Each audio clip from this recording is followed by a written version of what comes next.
aquí quiero pedirle a los niños que ellos pasen a sus clases en esta mañana, que pasen con sus maestros, y le damos las gracias a Dios por los maestros de los niños. ¿Cuántos dicen amén? Amén. Instruye al niño en su camino, y aun cuando sea mayor, no se apartará de él. Eso es lo que dice la palabra del Señor. ¿Cuántos dicen amén? Amén. ¿Cuántos creen la palabra del Señor? Amén. La palabra del Señor es verdad para siempre. Amén. Bien, queridos hermanos, y nosotros pasamos directamente entonces en esta mañana a este espacio de la palabra del Señor. Yo le voy a pedir, perdón, yo le voy a pedir a mi esposa que ella me alcance los estornudos. Amén. Ya el pastor se está pidiendo viejito. Y se me olvidaron y estoy tratando de hacer un esfuerzo por no hacer esto, pero los ojos me dicen que lo haga. ¿Qué lo necesita? Que lo haga, que lo necesite. Amén. Mientras yo recordarles en esta mañana, mis queridos hermanos, lo que hablábamos el domingo en la clase pasada. Wow, qué bien. Así es. Lo que hablábamos el domingo en la clase pasada, y hablábamos de la importancia que tiene que dejemos que el Espíritu Santo cambie nuestra manera de pensar. ¿Sí? Dios nunca va a llegar a la vida de nadie a imponer nada. Dios trata de convencer. Amén. Si tú le crees, recibes la palabra del Señor. Si tú no le crees, la palabra del Señor sigue en dirección y buscando un corazón y una mente que la reciba. Amén. Esta es la obra del Espíritu Santo. El Espíritu Santo quiere, y es el ministerio del Espíritu Santo, transformar nuestra mente, nuestra manera de pensar. El Espíritu Santo quiere transformar nuestra manera de pensar a través de la palabra de Dios, la cual es la verdad. Y esto es importante. El Espíritu Santo lo usa para cambiar nuestra mente. Un libro de poesía, una enciclopedia, no usa Google Maps, no usa Google, perdón, no usa el chat, el chat de inteligencia artificial, ¿verdad? El Espíritu Santo no usa eso. El Espíritu Santo usa la palabra de Dios, la cual es la verdad, y a través de la verdad que está en la palabra de Dios, Él va transformando nuestras mentes y nuestros corazones, y cada día Él transforma más nuestras mentes hasta el punto que nuestra mente, que nuestra manera de pensar sea la misma manera de pensar de Dios. Amén.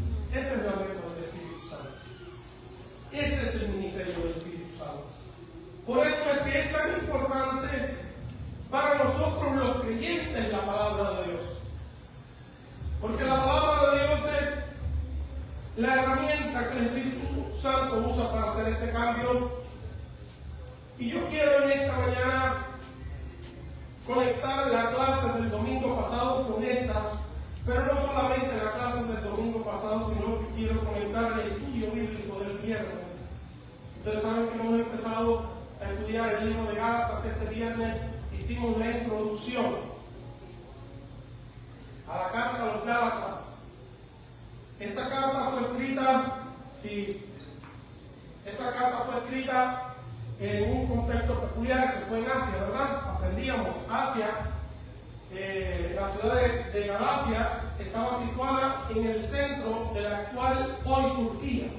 Ustedes saben, una zona que está ahora mismo bien caliente, con toda esta guerra que hay por allá para el Medio Oriente. Bueno, en esa región, cerca de ahí, estaba la ciudad de Éfeso también. Y yo quiero compartir con ustedes en esta mañana, Abraham, si pudiera tener la amabilidad de abrir su Biblia, en la carta, no en el Evangelio, en la carta del apóstol Juan, en el capítulo 5. Juan escribe esta carta precisamente desde la ciudad de Éfeso, aproximadamente desde el año 59 al 60 después de Cristo, 59-60 después de Cristo. Recuerden que en el año 70 la ciudad de Jerusalén es destruida por los romanos completo. El templo judío había sido destruido completamente por los romanos. 3 años antes de que este suceso histórico sucediera, el apóstol Juan, desde la ciudad de Éfeso, escribe esta carta, y escribe esta carta para las iglesias que se encuentran en la región de Asia, más precisamente lo que es el centro de la actual Turquía hoy. Allí se encontraban las iglesias de Éfeso. Entre estas iglesias estaba la iglesia de Galacia. Y estas iglesias, que eran unas iglesias nuevas que estaban surgiendo, en estas iglesias se había establecido el evangelio que predicamos hoy en día. Pero en estas ciudades también había muchas filosofías, muchos maestros, mucha gente que enseñaban y que daban respuesta a estas grandes preguntas que nos hacemos históricamente en la humanidad, que son estas preguntas existenciales: ¿quiénes somos? ¿De dónde venimos? ¿Y hacia dónde vamos?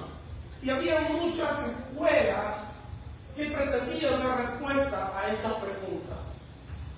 Y los cristianos el cristianismo tiene una respuesta para estas preguntas. Pero el cristianismo, la verdad del cristianismo, no está sola en este mundo, sino que ella se enfrenta también a otras teorías y a otras respuestas de estas grandes preguntas que se hacen. Y las iglesias de Éfeso, las iglesias de Asia habían recibido visitas de filósofos que estaban distorsionando la verdad que estos creyentes habían recibido acerca de la vida. Y el apóstol Juan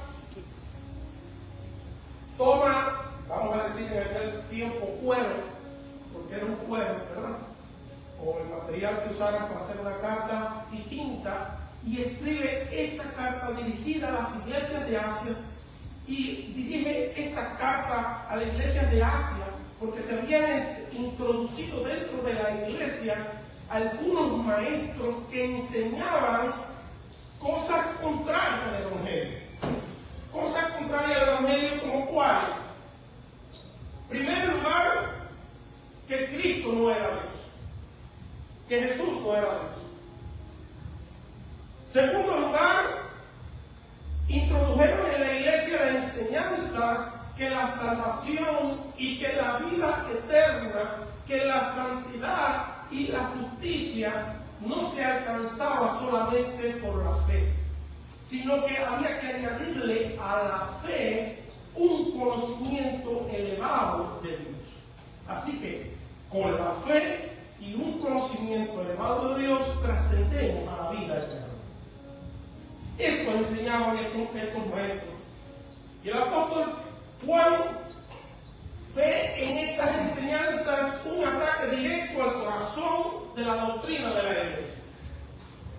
Por supuesto, como él estaba preocupado por la salud de la iglesia, inmediatamente escribe esta carta. Yo le acompaño y usted lea conmigo por un momento desde el capítulo 5, desde el versículo 1 hasta el versículo 12.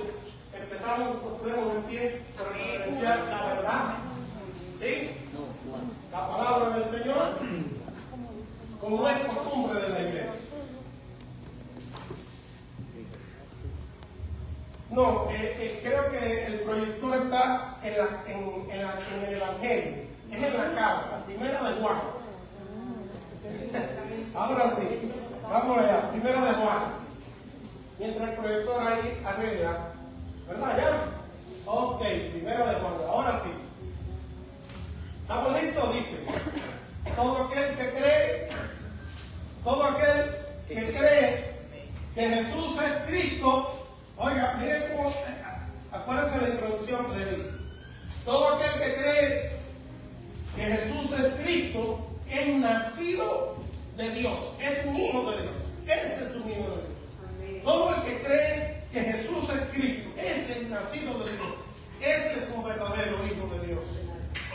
Y todo aquel que ama al Padre, ama al que ha nacido de Él.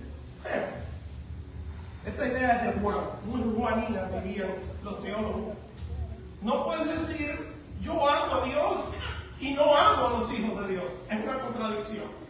¿Sí? En esto sabemos, ¿cómo estamos seguros que verdaderamente somos hijos de Dios? ¿Cómo estamos seguros que somos verdaderos hijos de Dios? En esto sabemos que amamos a los hijos de Dios. ¿Cómo lo sabemos? Cuando amamos a Dios y guardamos sus mandamientos. Porque este es el amor de Dios, que guardemos sus mandamientos, y sus mandamientos no son pesados de llevar, gravosos. Porque todo lo que es nacido de Dios, ¿cuántos de los que están aquí son nacidos de Dios? Amén. Amén. Todos los que son nacidos de Dios, digan yo, el que es nacido de Dios, todo el que es nacido de Dios, vence al mundo. Y esta es la victoria que ha vencido al mundo. ¿Cuál es la victoria que ha vencido al mundo? Nuestra fe. Por eso es que Juan, cuando ve que nuestra fe es atacada, él salta. Porque él sabe que es la fe importante. ¿Quién es el que vence al mundo? Sino el que cree que Jesús es el Hijo de Dios. ¿No lo ven? Ese es el que vence al mundo. Este es el que vino mediante agua y sangre, Jesucristo. No solo con agua, sino con agua y con sangre. Y el Espíritu es el que da testimonio, porque el Espíritu es la verdad. Porque tres son los que dan testimonio en el cielo de todas estas palabras. El Padre es el primero, el segundo es el Verbo y el tercero es el Espíritu Santo. Y estos tres son uno, la Trinidad. Y tres son los que dan testimonio en la tierra, porque si hay testimonio de esta verdad en el cielo, la hay también en la tierra. El Espíritu, el agua y la sangre. Y los tres están de acuerdo. Si recibimos el testimonio de los hombres, mayor es el testimonio de Dios. Mayor es el testimonio de Dios. Porque este es el testimonio de Dios. Este es. Que Él ha dado testimonio acerca de su Hijo Jesucristo. El que cree en el Hijo de Dios tiene el testimonio en sí mismo. El que no cree a Dios ha hecho a Dios ¿qué? Mentiroso. Mentiroso. El Señor lo recuerda. Ha hecho a Dios mentiroso. ¿Por qué? ¿Cuándo hacemos a Dios mentiroso? ¿Cuándo hacemos a Dios mentiroso? Cuando no crees.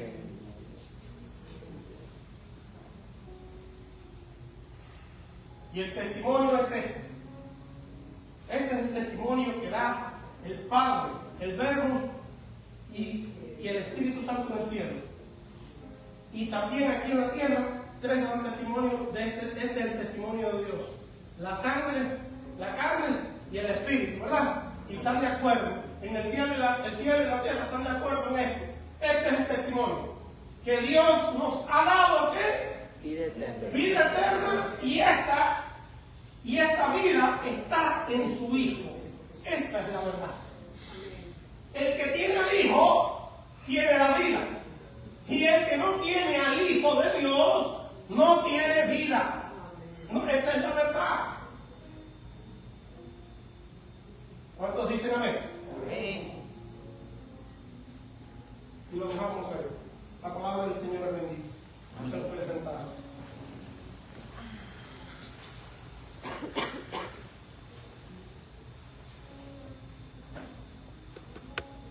El apóstol Juan escribe esta hermosa carta a los creyentes de Asia, y el contenido de la carta ya te lo dice todo. Juan ve un peligro muy grande en la iglesia que ha recibido estos maestros que están corrompiendo los fundamentos y las verdades que sostienen al Evangelio. Hay doctrinas, enseñanzas en el Evangelio que son imposibles de cambiar. No hay cambio en ellos. Una de estas doctrinas que encontramos en el Evangelio que no se pueden mover es primero, la primera de ellas es decir que Jesús no es el Mesías. Estos maestros de la filosofía, esta era una filosofía que provenía, recuerden que Grecia está cerca de toda esta zona. Grecia se levantan muchos maestros, Grecia es la cuna del pensamiento. Ha producido muchos pensadores. Aquí está, mira, la ciudad de Éfeso, esta que está aquí pequeñita, mírala aquí. Ahí está Éfeso, esa es la actual Turquía. Ahí está, mire, ahí está Grecia arriba. Y más para el costado también está Grecia. Y esta es una zona que ha dado muchos filósofos, muchos maestros. Y uno de estos maestros llegó a la iglesia y dijo, mira lo que dice, la Biblia enseña, la palabra del Señor testificada por los profetas desde el Antiguo Testamento, que Jesús, descendiente de David, era el Mesías escogido por Dios para que Él, con su sacrificio como Cordero de Dios, pagara el pecado mío y el pecado suyo. ¿Sí? Pero este Cordero de Dios tenía el requisito de que debía de ser un Cordero perfecto, para que al ser un Cordero perfecto tuviera el valor que Dios demandaba de la ofrenda por el pecado. Y por el valor infinito de la vida de Cristo, Dios perdona nuestros pecados. Si la vida de Cristo no valiera nada, no es suficiente para pagar la deuda de pecado que había en cada uno de nosotros. Dios no aceptaría esa ofrenda. Y llegaron estos maestros y dijeron, Jesús no era el Mesías. Jesús no es el Cordero de Dios.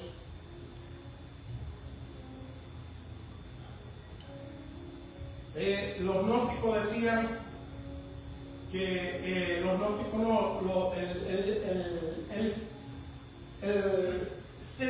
la religión era el cetismo. Era una rama de la filosofía que decía que era imposible que Dios se hiciera hombre. No es posible. Así que Cristo vino en Jesús después del bautismo de Jesús. Y después del bautismo de Jesús viene Cristo. Y antes de la crucifixión, Cristo abandonó el cuerpo de Jesús y dejó a Jesús solo. Porque para ellos Cristo es Dios. Y Dios no nace y Dios no puede morir en una cruz. Así que ellos separaban a Jesús de Cristo. Sin embargo, la fe bíblica enseña todo lo contrario. La fe bíblica enseña que Jesús es Cristo. Y que Él nació de hombre, de la mujer, y fue engendrado por Dios, y fue el Cordero, fue el pago. En el Antiguo Testamento, la Biblia enseña que para perdonar pecados, la Biblia dice que sin derramamiento de sangre no hay perdón de pecado. Esto es una máxima del Evangelio. Por los que lloran por sus pecados, con sus lágrimas pagan el pecado. No, la lágrima no es sangre, a menos que llore sangre. Esto es la regla de Dios. Sin derramamiento de sangre no hay perdón de pecado. Pero a lo mejor usted dice, me voy a picar un dedo para derramar sangre y pagar el pecado. Dios no recibe tu sangre. Tu sangre es la sangre de un pecador. Dios no recibe la sangre de un pecador. Así que Dios, sabiendo que nosotros no podíamos derramar nuestra sangre porque nuestra sangre no era la sangre correcta, Dios preparó a Cristo Jesús, quien era perfecto, y la muerte del perfecto Jesús fue el pago que Dios preparó. Dios mismo se preparó ese pago. No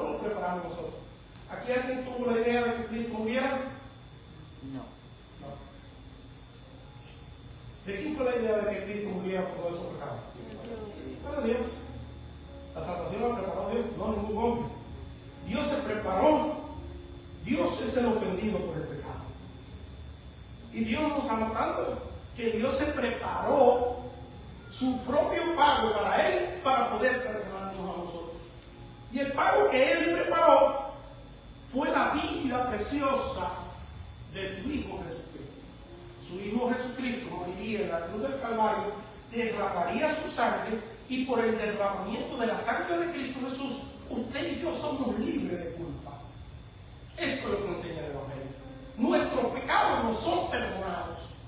Y Dios dice, que fue el que diseñó este plan, todo aquel que cree en este proceso de salvación que yo les he dado, yo les daré la vida eterna. Todo aquel que pone su fe en Cristo Jesús, sus pecados le son perdonados y hereda inmediatamente la vida eterna. Y este es el centro y es el corazón del Evangelio y del cristianismo. Si se cambia esto que es medular, todo lo demás del Evangelio se cae a pedazos. Y todos nosotros estamos perdiendo nuestro tiempo aquí. Porque no hay vida eterna, no iremos al cielo, y todo lo que hemos predicado, no solamente yo, sino mis padres, todos mis antepasados y todos los que predicaron este Evangelio antes que yo, todos hemos sido mentirosos y hemos estado engañando a mucha gente por generaciones. No puede ser cambiado este mensaje. Esta es la fe cristiana. Amén. Pero quizás usted dice, pastor, eso lo dice usted. Yo no tengo por qué creerlo. Perfecto. Puedes pensar así de esta manera. Pero yo te voy a demostrar esta mañana que hay evidencias a las que tú sí debes de creer. Primero, Juan escribe esta carta. Juan es el último discípulo vivo de Cristo Jesús. Cuando él escribe esta carta, todos los discípulos que caminaron con Jesús, que lo tocaron, que comieron con él en la mesa, que predicaron y que caminaron toda esa ciudad, toda esa tierra de Palestina, todos habían muerto. Juan era el único que quedaba, el discípulo amado.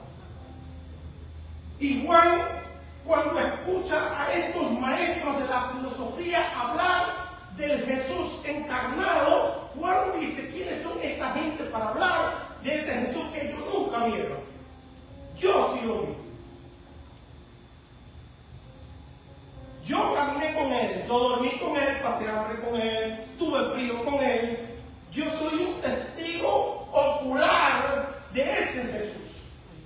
Y yo les voy a decir la verdad acerca de ese Jesús. Y lo que yo digo es verdad, porque yo lo viví y yo lo vi. Ustedes ni lo vivieron ni lo vieron. Mi palabra es verdad. Juan escribe esto y nos dice, Jesús es el Mesías. Jesús es ese Mesías que habló todo el Antiguo Testamento, que Dios había preparado para que fuera el pago propicio por el pecado, para que fuera el pago apropiado por el pecado. Y yo caminé con él, y yo viví con él por 3 años. Y les doy testimonio de que Jesús era tal como la Escritura decía que era.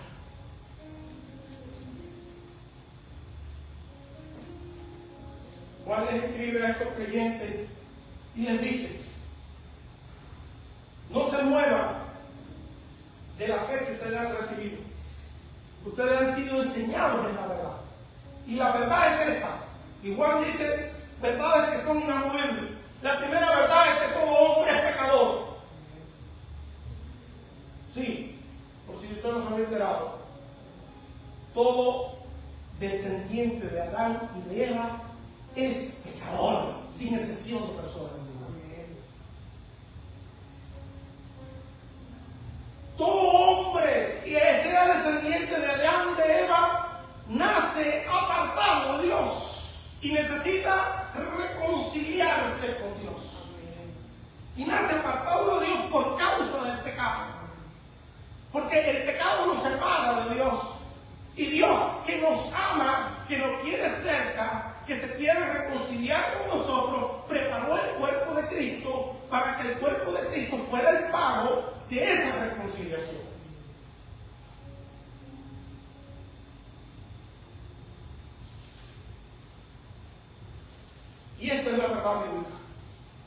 Y dice Juan, tengan cuidado que nadie los mueva de la verdad de la Biblia, que nadie los mueva de la palabra del Señor, que nadie los mueva de su fe en Cristo Jesús, porque su fe en Cristo Jesús es el arma que ha vencido a este mundo.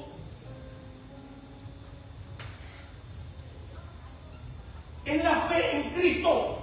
Todo aquel que es nacido de Dios, dice Juan, todo aquel que es nacido de Dios le cree a Dios. Y somos nacidos de Dios porque hemos creído la palabra de Dios que dice que todo aquel que pone su fe en Cristo Jesús, sus pecados le son perdonados y Dios los reconoce como hijos de Él. Y esa persona empieza y pasa a ser parte de la familia de Dios. Esta persona que ha puesto su fe en Cristo Jesús ahora está en una buena relación con Dios.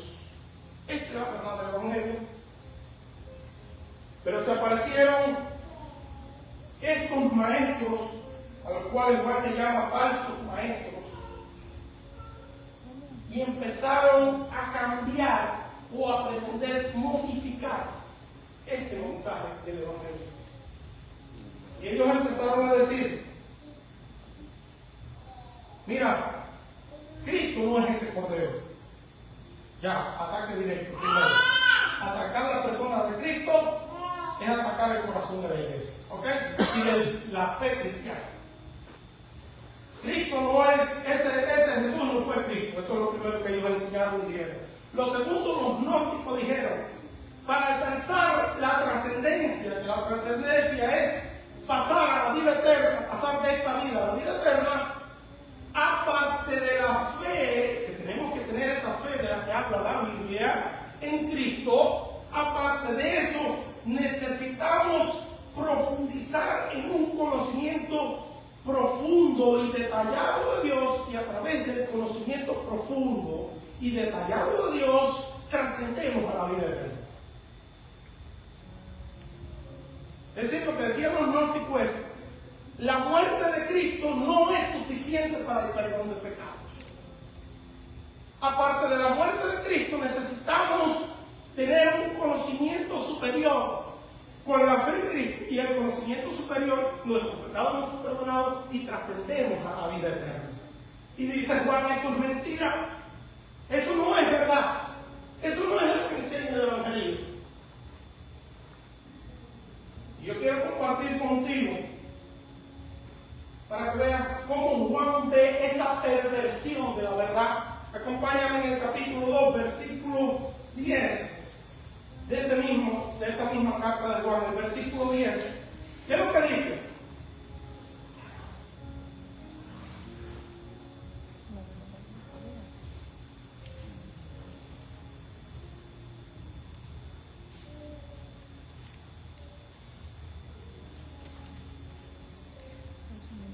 Perdón, yo creo que puse esta cita mal. Es el 2.22. ¿Qué dice el versículo 22 de ese capítulo 2? ¿Ya lo tienen ahí? Dice, míralo aquí. Mira lo que dice Juan acerca de esta enseñanza. Dice, ¿quién es el mentiroso? ¿Quién es el mentiroso? Si no el que niega que Jesús es el Cristo, que puede sustituir a la palabra Mesías, el profeta. El que niega que Jesús es el Cordero que paga el pecado es un mentiroso. No lo digo yo, lo dice la palabra de Dios. El que niega que Jesús es el Mesías, una palabra que nosotros le tenemos mucho terror. El anticristo. Él se opone a Cristo. Negar que Jesús es el pago apropiado por el pecado es ser mentiroso. Está acusado por Dios por dos cosas: de mentiroso y segundo, de anticristo. Sí, no, el anticristo no solamente son eso. Dice Juan, sí, el anticristo viene, pero se han levantado muchos anticristos hoy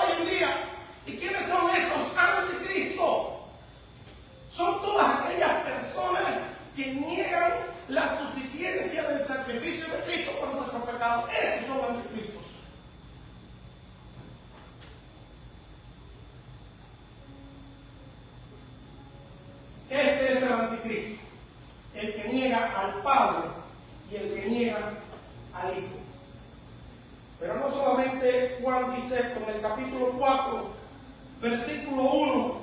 Juan dice: amado, no creáis a todos los espíritus, no crea a todo el que le habla bonito. No crea a todo aquello que le parece lógico y razonable. Porque detrás de lo lógico y lo razonable muchas veces se esconde la mentira.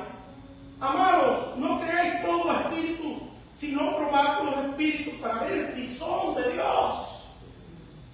Para ver si vienen de parte de Dios. ¿Por qué dice Juan? ¿Por qué debemos de probar? Dice: porque muchos falsos profetas han salido por el mundo. ¿Y creo que es un falso profeta? Un falso profeta es aquella persona que enseña en contra de los principios bíblicos. Le dije que era pecado. Pecado es desviarnos de los mandamientos de Dios. Pecado es desviarnos de la verdad de Dios. La verdad de Dios es un camino. ¿Cuál es la verdad de Dios en este caso? Jesucristo es el Cordero de Dios que quita el pecado. Esa es la verdad. Pero ahora se parece una persona y te dice: no, Cristo no te quita todos los pecados. Cristo te deja algunos pecaditos chiquititos y tú tienes que hacer buenas obras para borrar esos pecaditos. Y tú tienes que ir y dar una ofrenda a los pobres. Y tú tienes que portarte bien para quitarte esos pecaditos. Y tú tienes que hacer esto y lleva una ofrenda grande a la iglesia para que te quiten esos pecaditos. Esas son enseñanzas de anticristos. Amén. Y esas personas que enseñan esas cosas son falsos profetas. Porque la verdad de la Biblia es que toda aquella persona, no importa de qué nación, qué estatus social tú tengas, qué edad tú tengas, de dónde tú vengas, Dios te da la garantía que toda persona que ponga su fe en Cristo, sus pecados son perdonados y punto. Amén. Pero siempre aparecen estos falsos profetas que quieren añadirle a la palabra de Dios. Y pretenden ayudar a Dios. Dios no necesita nuestra ayuda. Si la palabra del Señor dice que todo aquel que pone su fe en Cristo Jesús, sus pecados le son perdonados, esa es la verdad y punto. Yo no tengo que creer más nada. Y cualquiera que le añada algo a eso, esa persona es un falso profeta. No viene de parte de Dios. Dice Juan: no lo recibas. No recibas sus enseñanzas. Porque lo que hemos predicado, lo que nos enseñó Cristo mismo, es esto que le estamos enseñando. Que la fe en Cristo perdona nuestros pecados. Dice Juan: y yo soy un testigo ocular de esto. Yo no lo leí en la Biblia, dice Juan. Yo lo escuché de la boca de Cristo mismo. Yo soy testigo de lo que le estoy hablando. Por eso es que Juan se irrita cuando escucha estas cosas. Pero dice Juan: mira, a lo mejor tú no le crees al pastor. Y a lo mejor tú no me crees a mí, Juan, que caminé con Cristo. Vamos a ir profundizando, porque ahora se va a poner más pesadito, como decimos en Cuba. Y va a defender más su punto.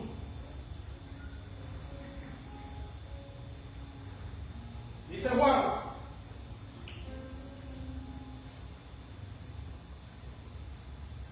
capítulo 5,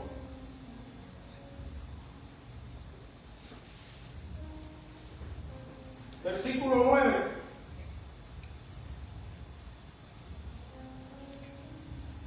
Si recibimos el testimonio de los hombres mayor, ya te di el testimonio de los hombres. Juan es un hombre, yo soy un hombre. Estoy predicando la palabra, estoy diciendo que Cristo es suficiente. Juan te dice que es suficiente. Y tú me dices: ¿son hombres? Sí. Mira lo que dice Juan entonces. Tú recibes el testimonio de un hombre. Yo hablaba hace unos días atrás con una persona de mi generación para atrás. En mi época, en Cuba, donde yo nací, decían que la palabra de un hombre valía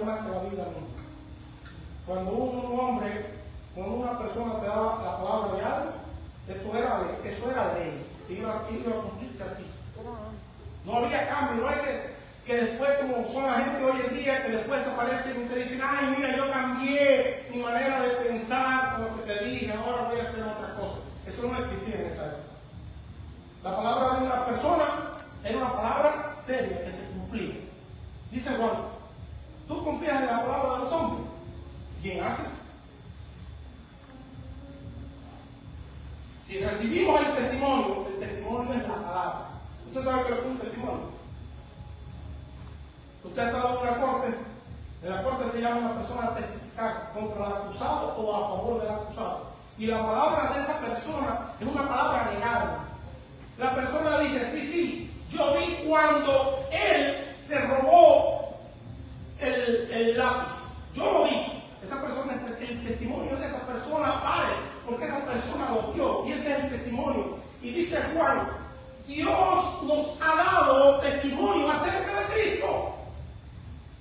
Pero Dios les ha dado a ustedes el testimonio de los apóstoles que caminaron con Cristo también. La iglesia predica el testimonio de que Cristo es el Mesías. Pero vamos a poner que usted no le haga caso a la iglesia. Vamos a poner que usted no le haga caso a Juan. Dice Juan, pero Dios, a ver si a Dios no me va a creer tampoco. Porque dice Juan, si recibimos el testimonio de los hombres, mayor es el testimonio de quién? Dios. De Dios. Este es el testimonio de Dios. Porque este es el testimonio de Dios. Que Él ha dado testimonio acerca de su Hijo. Dios mismo ha dado testimonio acerca de su Hijo. El que cree en el Hijo de Dios tiene el testimonio en sí mismo, porque el Espíritu Santo te da testimonio de que ha creído. El que no cree en el testimonio de Dios acerca del Hijo, ¿qué es lo que dice Dios acerca del Hijo? ¿Qué es lo que dice Dios acerca del Hijo? Que su Hijo es el pago suficiente. Oiga, lo voy a usar. Este es el testimonio de Dios acerca de Jesús. Dios dice que su Hijo Jesucristo es el pago suficiente por mi pecado, por su pecado, por el pecado. No vaya a pensar ahora en la humanidad, no, por el pecado. No es lo. Usted piense en usted.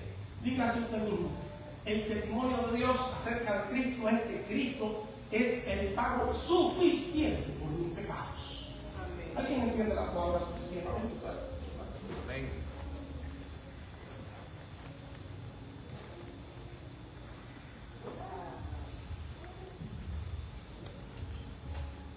Porque si Dios dice que Cristo es suficiente para pagar mis pecados, se me va a aparecer ahora un hombre pecador como yo y me va a decir que Cristo no es suficiente para pagar mis pecados.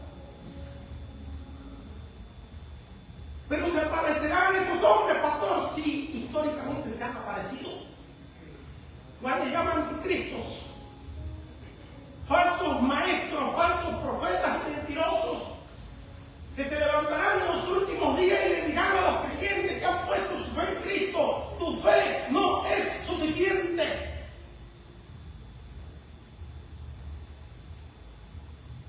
Y Juan escribe esta carta porque Juan tiene temor de que muchos seamos arrastrados por esas mentiras. Y nos apartemos de la fe bíblica histórica. Y dice Juan, si usted no me cree a mí, créale a Dios que ha dado testimonio de su Hijo. Y cualquier persona, termina el versículo, léalo usted. ¿Está ahí?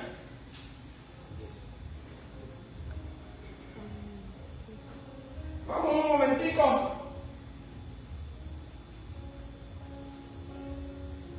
Al versículo 10, por favor, pónganme el versículo 10 en el proyecto. Yo quiero detenerme aquí en este versículo, porque esta es la intención de mi mensaje. Mira esto es candela.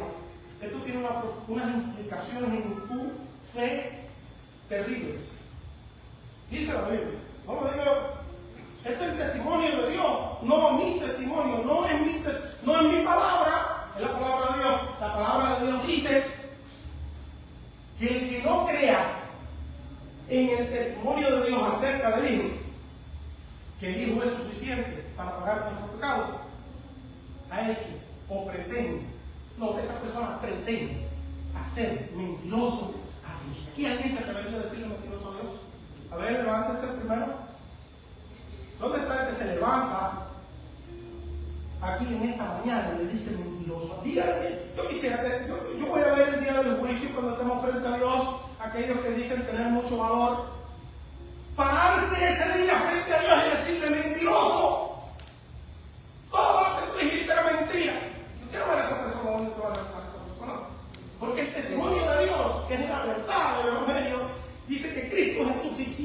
pagado por nuestros pecados.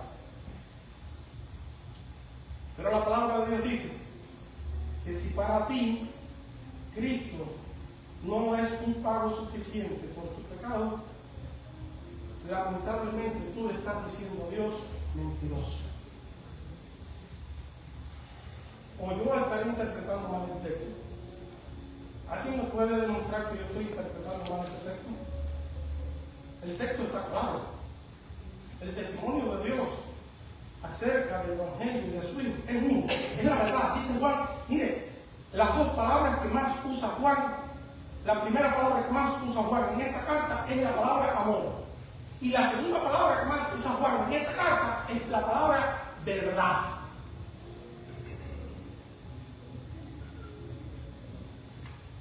El testimonio de Dios acerca de Cristo es la verdad. Y todo lo que tú pienses es mentira. Todo lo que te enseñen por ahí es mentira. Todo lo que leas es mentira. El testimonio que no provenga de la boca de Dios es mentira. La verdad solamente proviene de la boca de Dios, de la palabra de Dios. Quizás tú me digas, pastor, usted no sabe los pecados atroces que yo he cometido en la vida. Si usted supiera, yo te podría decir a ti lo que dice la Biblia. La Biblia dice que si tu pecado es feo, la sangre de Cristo es preciosa, mucho más preciosa y mucho más valiosa que tu pecado.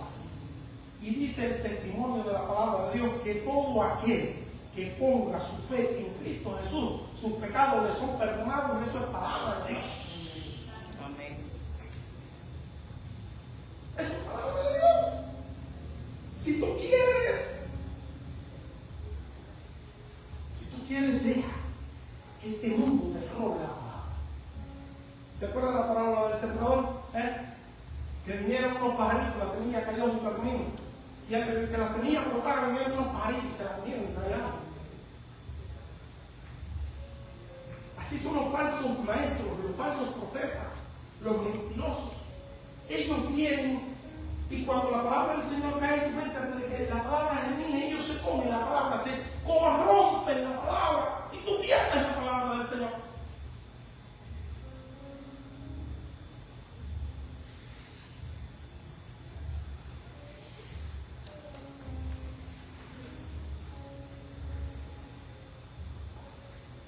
Dice Juan, 3 dan testimonio en el cielo.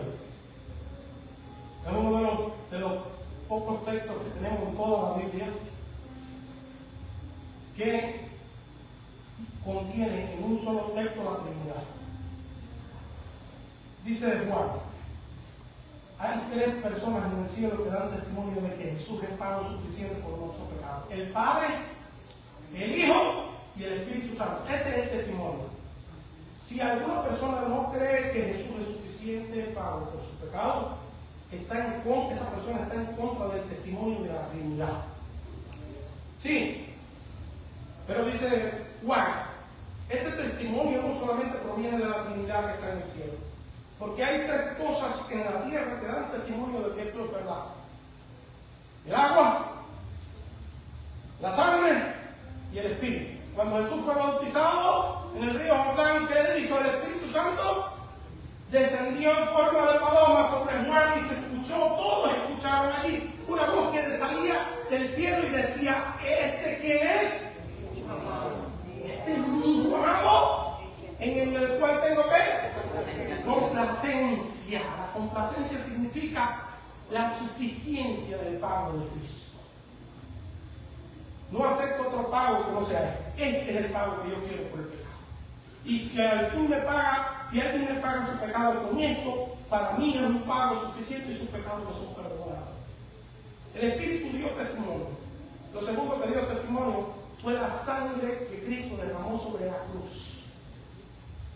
Y lo tercero fue que su carne fue traspasada, molida por látigo, clavo, espina, lo que tú quieras. Y si a alguien no le convence esto, aparte de toda esta evidencia que he dado en esta mañana, de que Jesús es el pago suficiente por tus pecados, aparte de la iglesia, está la historia de Roma. Roma, que era el imperio de esa época, dio testimonio de la veracidad de que estos sucesos fueron reales en la región de Palestina. Ya, si no eres creyente, por lo menos creo en la historia.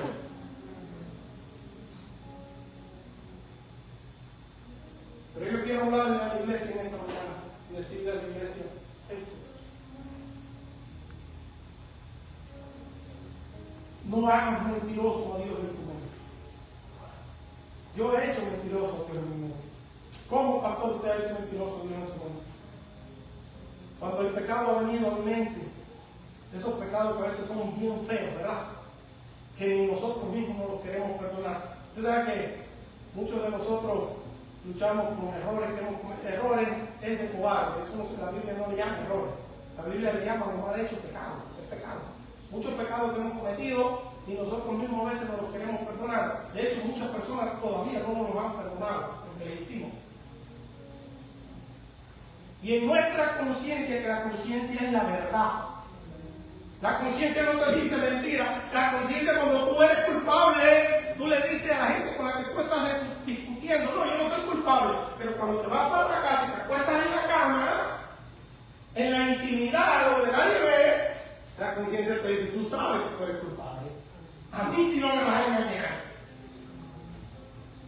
Inmediatamente que aparece la culpa. La culpa te acusa y te dice, ves, tú no eres hijo de Dios. Ves que tú eres un cínico. Ves que tú eres un descarado, que tú eres una descarada. Tú no te mereces la vida eterna. ¿Quién va a pagar toda la maldad que tú has hecho?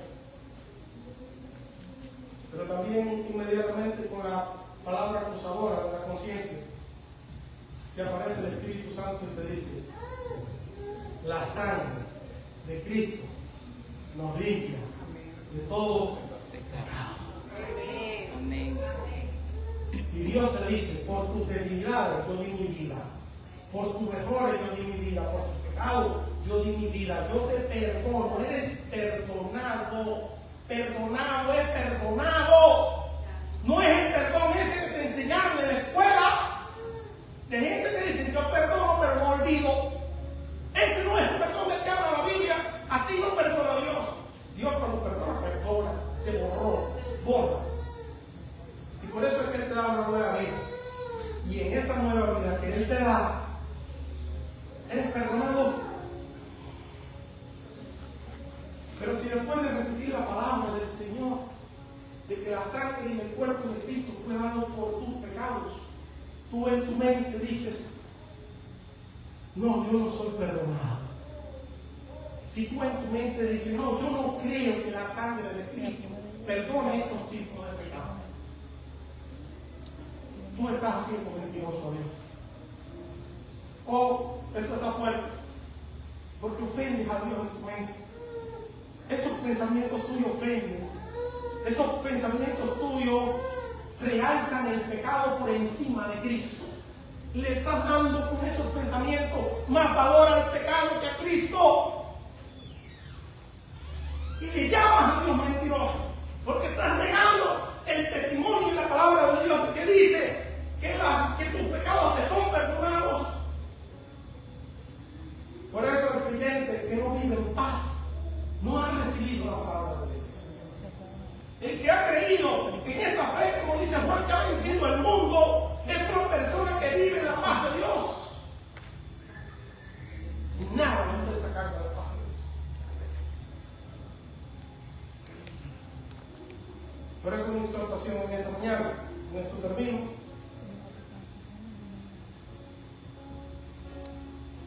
Es, mi querido hermano, que en tu mente y en tu corazón esté la evidencia de que has recibido la paz de Dios. La paz en tu corazón y en tu vida es la evidencia de que tú has creído la palabra de Dios. Si tú no tienes paz, y a mí no tienes que decirme si sí o no, si no la tienes, si solamente la tienes aquí, pero cuando te vas para la casa pierdes la paz. A mí no me engañes, que yo no tengo nada que ver con eso. No, al que no puede engañar es al Espíritu Santo, que le escudriña tus pensamientos. Si tú no tienes la paz absoluta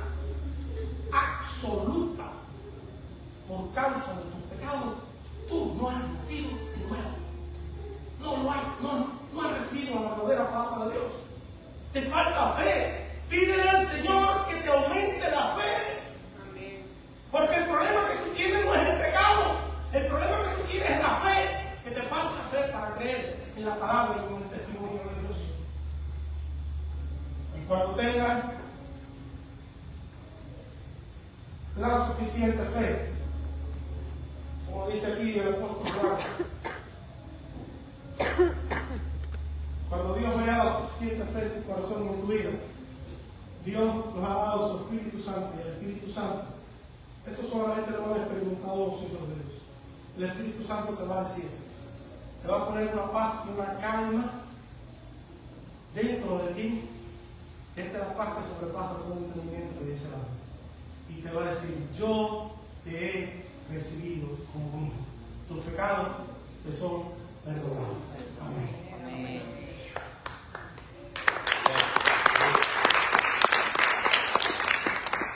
Si tú no tienes esta seguridad, necesitas buscar al Señor. Amén. Amén. La fe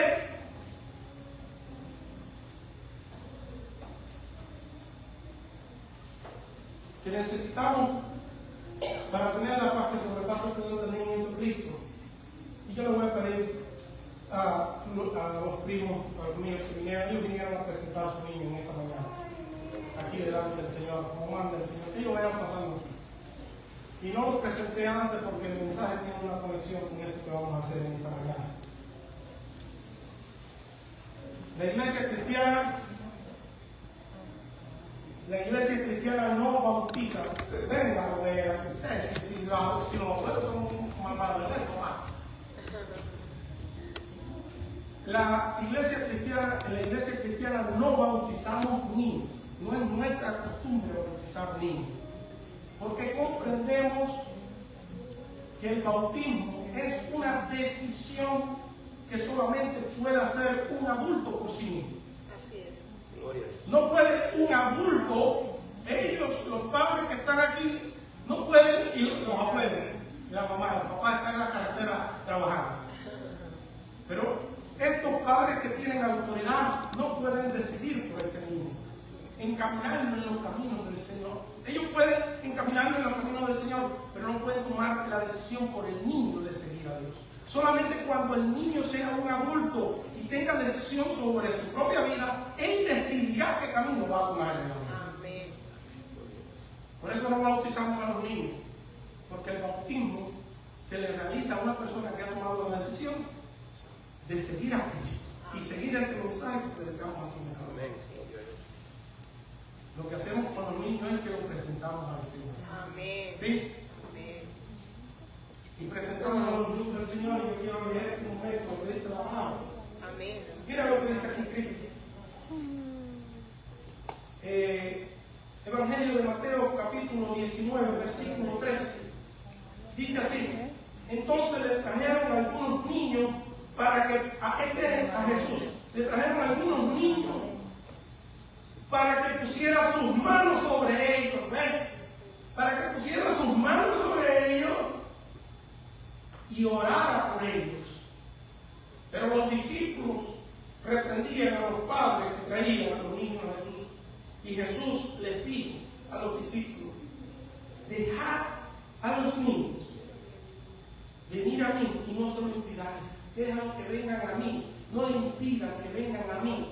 No le impidan a los niños que vengan a mí a recibir mi bendición, mi oración por ellos. No se lo impidan, tráiganlos. Más bien traigan a los niños a mí para que yo ore por ellos. Porque de los tales porque de los que son como estos es el reino de los cielos. Y después de poner sus manos sobre ellos, se fue de allí. ¿Cuántos dicen amén? Amén. Ustedes saben que yo lo he predicado muchas veces. Ustedes, todos los que estamos aquí, ya algunos peinamos canas, ¿verdad que sí? La Biblia nos manda lo que no se pone tinto, ¿verdad? La Biblia nos manda a que tengamos la fe de este bebé que está aquí. Si tu fe no es como la de un niño, no entenderás el mensaje que yo te he predicado en esta mañana. ¿Sí? Porque al niño tú le dices: mira, tú eres el zorro. ¿Se acuerdan el domingo pasado que yo les predicaba que como yo era niño me decían: tú eres el zorro? Yo me ponía una máscara, me ponía un palo de fuego aquí entre las piernas y yo salía con un palo, con una espada, y yo creía en mi corazón que yo era el sordo.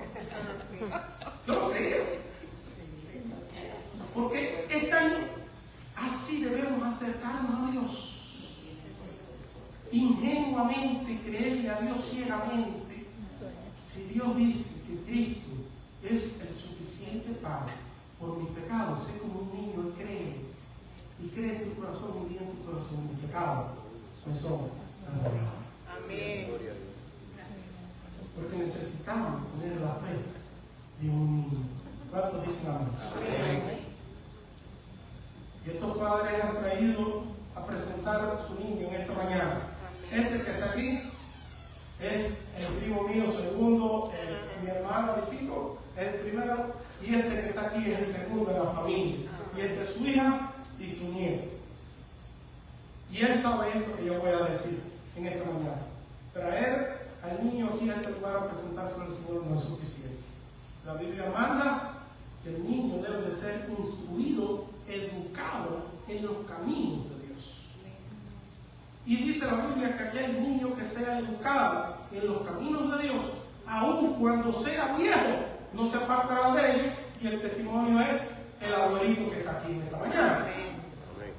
Que desde pequeño recibió una educación cristiana. ¿Cuántos dicen amén? Amén. Ojalá y que esta sea la historia también. ¿Qué nombre tenemos para el primer? Ney. Vamos a orar en esta mañana por Ney para presentárselo al Señor. Amén. Y yo le voy a pedir a toda la iglesia, por favor, que incline su mano por aquí en este lugar.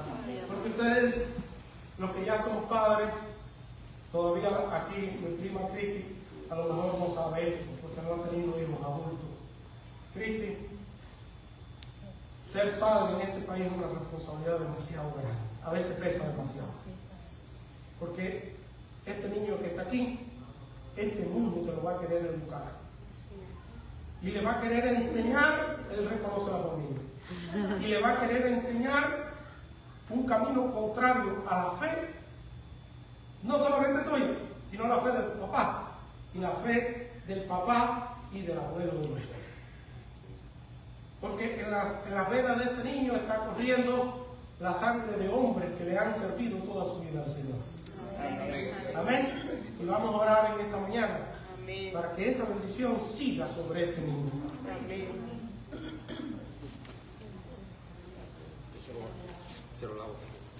Mi cuñada está embarazada, pronta para parir, ahí está ella. Y yo siempre le recuerdo y le digo a ella que lo que ella tiene en su barriga está bendecido por Dios ya. Amén. Porque la sangre de los que sirven al Señor corren por las venas de ese niño que está ahí en esa barriga. Y dice la palabra del Señor que no es mentira, es verdad, que Dios bendice la tercera y la cuarta generación de los hijos de aquellos que le son fieles. Y el primo mío que está aquí, mi hermano que está aquí, saben que nosotros en nuestra vida hemos recibido una bendición que no la trabajamos nosotros. ¿Quién la trabajó? Nuestros padres. Y recibimos esa bendición por causa de nuestros padres. Y esa bendición también está sobre el mundo. ¿Puedes inclinar tu mano esta mañana? Padre, en el nombre de Cristo Jesús, traemos a este bebé delante de tu presencia en esta mañana, Señor. Presentándote a ti, dice tu palabra, dejen que los niños vengan a mí y no se los impidan. Yo no te voy a pedir una bendición para este niño porque antes de que él naciera tú lo bendijiste, Señor. Tu bendición está sobre él. Aquí está la bendición de Alipio Pedraza, Señor. Cayendo sobre las venas de este niño está esa bendición en el nombre de Cristo Jesús. Yo te ruego, Señor, que la bendición de Alipio Pedraza caiga sobre este niño, Señor, de una manera especial, que él sea bendecido todos los días de su vida donde quiera que él vaya. La bendición tuya lo acompañe y que sobre todas las cosas le abra los ojos, Señor, para que él vea que la bendición tuya está sobre él y él pueda inclinar sus ojos al cielo y mirarte y darte gracias y reconocer que tú has estado siempre en sus caminos, Señor, y que la bendición tuya está sobre él. Y que en gratitud él se vuelva a ti, Señor, agradecido por el favor y la bendición tuya y que sirva todos los días de su vida, Señor. y te sea fiel y entregue su vida a ti, Señor. En el nombre de Cristo Jesús, declaro esta bendición sobre su vida, Señor. Amén. Que este sea un vástago de mi abuelo, Señor, que cargue esta tradición familiar de servirte a ti en el nombre de Cristo Jesús.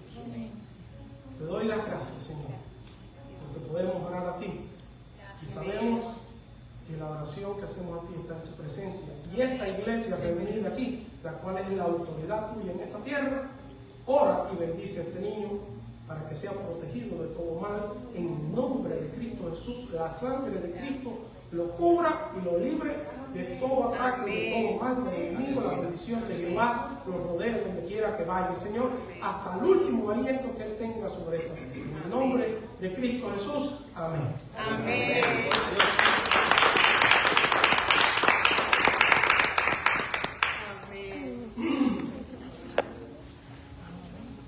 Les debo el certificado. Bien, queridos hermanos,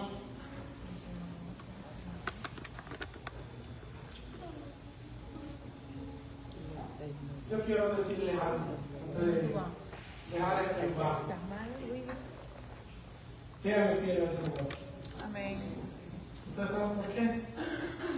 Porque no hay nadie más fiel que Dios.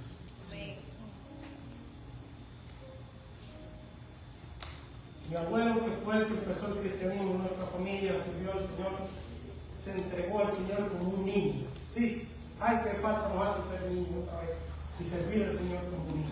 Él sirvió al Señor como un niño. Y el Señor le dijo: yo no solamente te voy a bendecir a ti por eso, voy a bendecir tu descendencia. Pero esta promesa no es solamente para mi abuelo, esta promesa es para ti. Ser fiel al Señor, entrégate al Señor como un niño. Y no solamente el Señor te va a bendecir a ti, va a bendecir tu generación. Amén. Tus descendientes serán bendecidos. Y ellos dirán, como dicen muchos mundanos: yo no entiendo esta suerte que tengo. Esa suerte la Biblia le llama bendición. Amén. Favor de Dios, que te va a acompañar todos los días, te va a acompañar todos los días, todos tus descendientes, pero entrégate al Señor. Y yo doy testimonio de eso. Yo creo en la bendición generacional. Pero lamentablemente debemos, para obtener esta bendición, tenemos que ser como niños y creer como niños. Que la gracia y la paz del Señor sea con cada uno de ustedes en esta mañana. Amén. Amén.